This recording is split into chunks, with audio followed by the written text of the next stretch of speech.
Hey, we're gonna write some more music with a plan. So last time we picked our form, which is A, B, C, B, A for our form, and then we picked chords for the A section, which are these right here. And then since then I've made chords for the B section and chords for the C section. And we're gonna work on that some more today. But before we get into it, I just want to say I'm gonna be on tour for the rest of the summer with Bentley from July this week till the end of August, really. And it would be great to see you folks there. If we can play for humans, it's a lot better. So I'll have a link to those dates in the description, but just wanted to let you guys know in case you're interested. So for the chords for our A section, I'll just play those again. Here's what they sound like.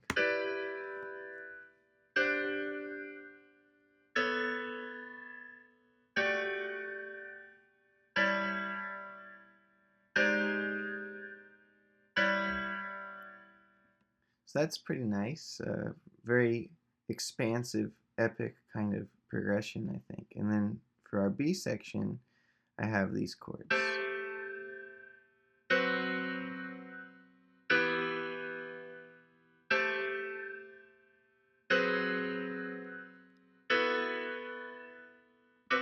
So I tried to pick chords that would be maybe a little bit more tonally centered, a little bit, um, I guess, I feel like I could write a good hook around those, but we'll see.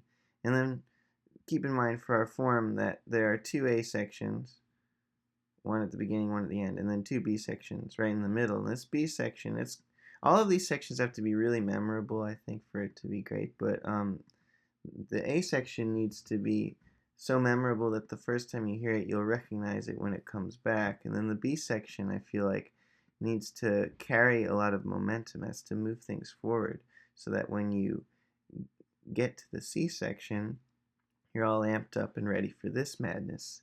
So here's the C section.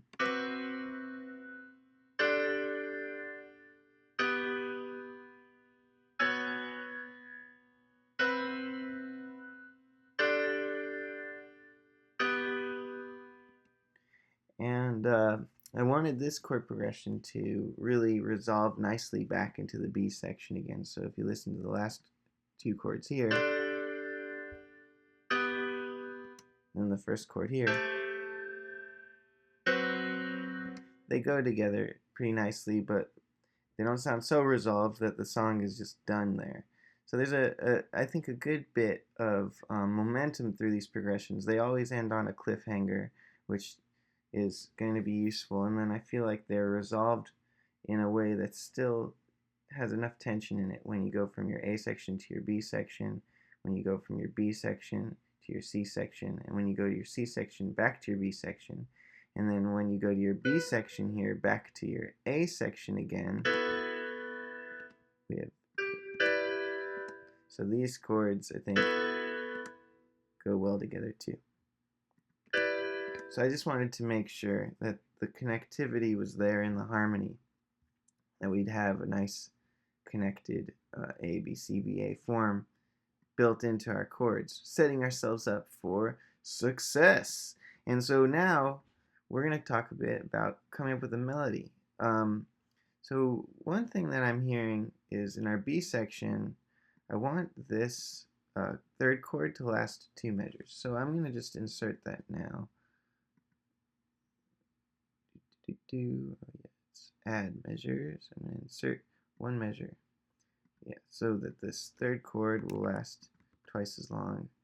And the same will go for this last chord in the section. And I'll play that. Maybe you can see if you agree with me or not, that kind of makes the rhythm better. So here's how this section sounds now.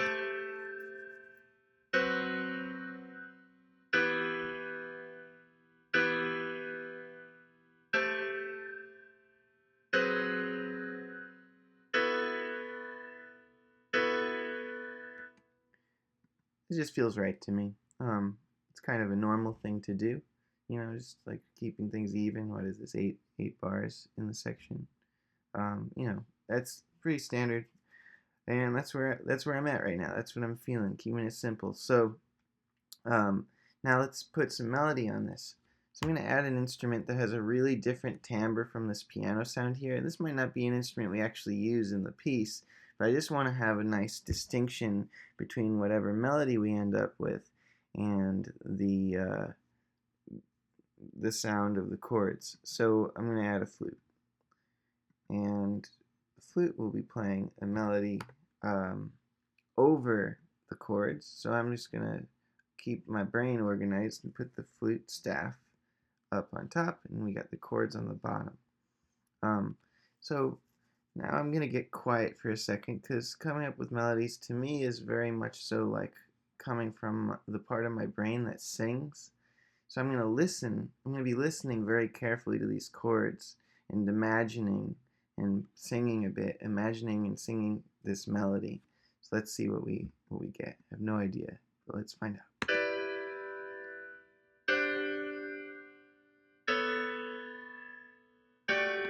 So I hear ma, ma, ma, ma, ma. So,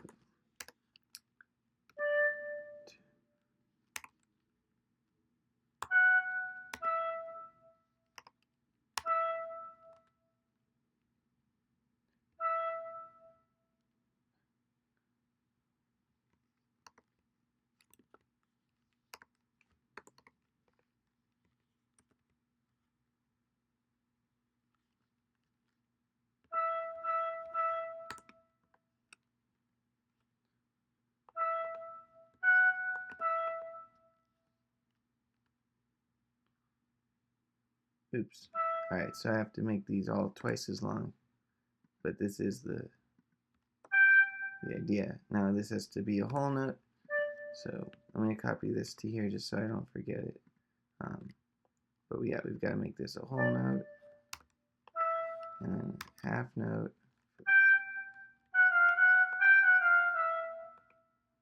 and then we're going to have a half note here tied to a quarter note, triplet,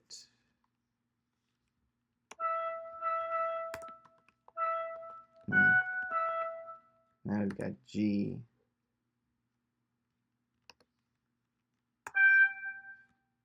alright, back to listening and thinking, here we go.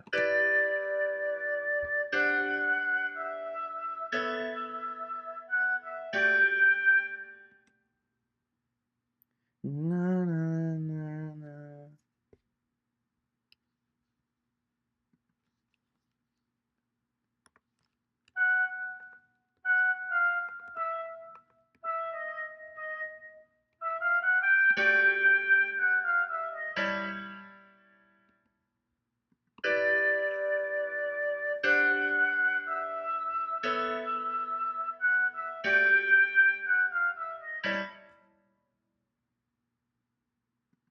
Na, na, na.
Na.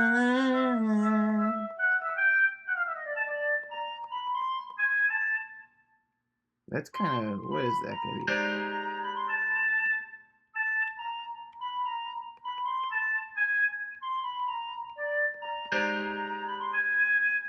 Yeah.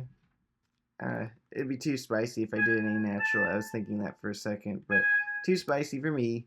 Okay. And then this last chord.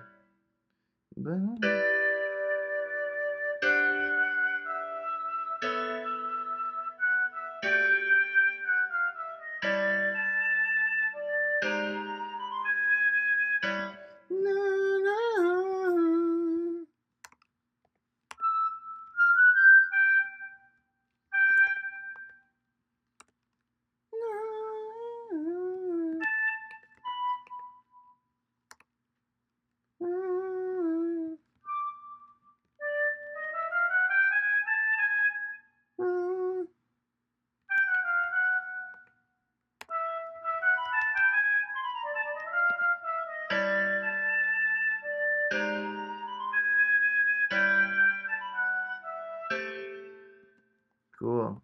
So now let's get this section to repeat. So we're gonna make this happen twice. So I'll add some measures. Inserting what is this? 1, 2, 3, 4, 5, 6, 7. Wait, 1, 2, 3, 4, 5, 6, 7 measures. Okay. So have this happen again. I'm going to adjust the melody so it's different the second time. Yeah. Cool. Everything's right so far with Doggy Fun. I love you, Doggy. Let's hear this one more time. Oh, yeah. So it's going to be. Yeah,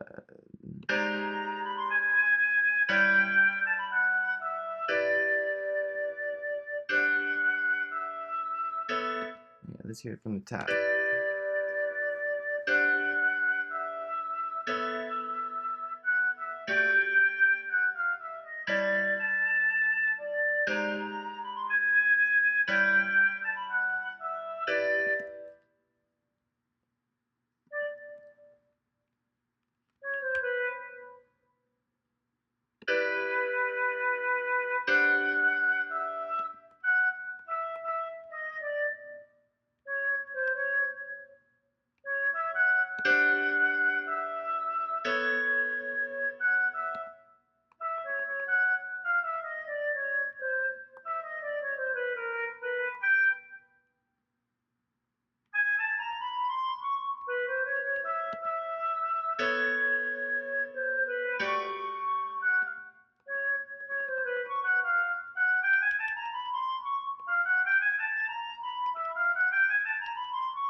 Um,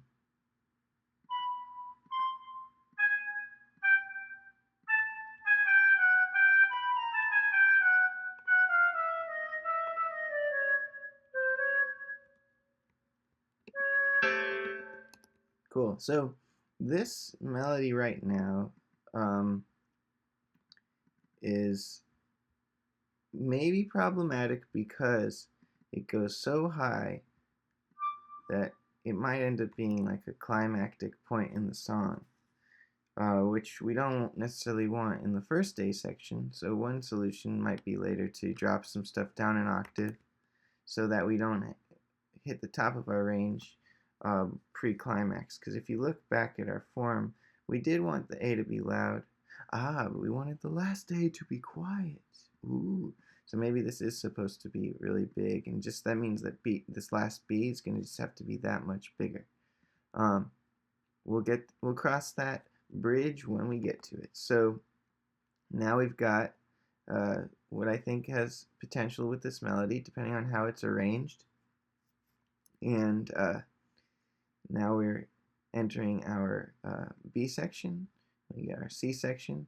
So just like last time, I'm going to do the melody for the B section and the C section on my own, just because I think if I cram the video too much with finding the melodies to all this other stuff, the quality of my work might decrease. since I won't have as high a level of focus, and also it might take a long time and be boring. I don't know. Maybe it won't be boring. But here's what we've got for our A section. This is where we're gonna leave it off.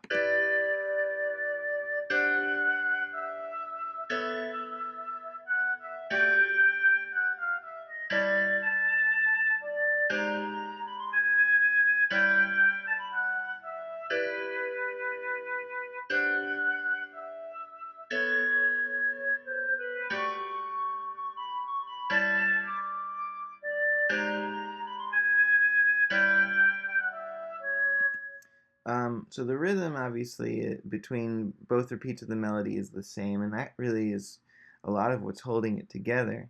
But when we get here to this B, it just feels so unsatisfying. I want to see if I can fix that. So I'll start from here.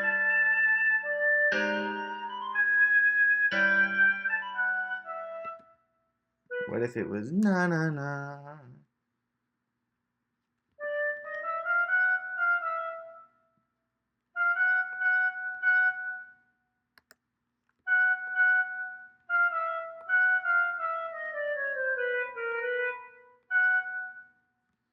That might be good.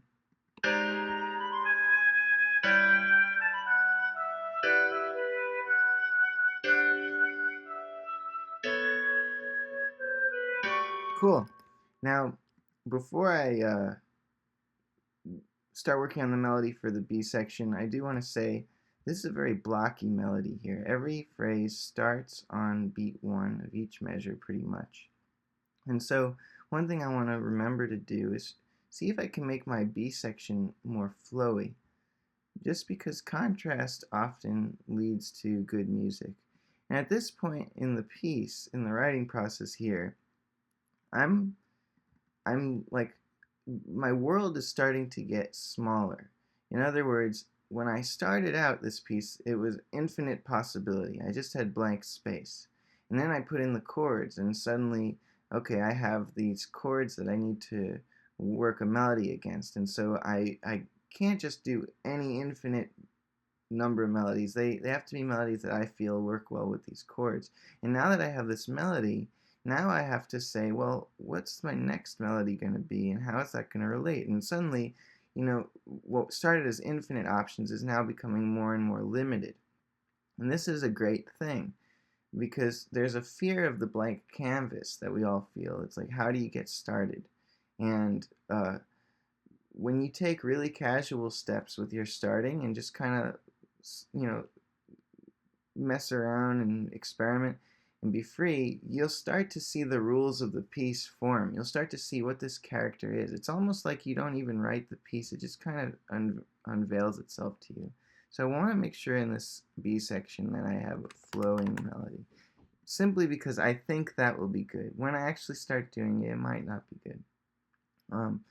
But we're starting to have a thing. Doggy fun, I love you doggy, is starting to mean, well, this doggy's in the woods and this doggy plays an ocarina or something. It's a very, reminds me kind of video games. But yeah, I'm going to fill out the rest of the melody and I'll see you in a bit.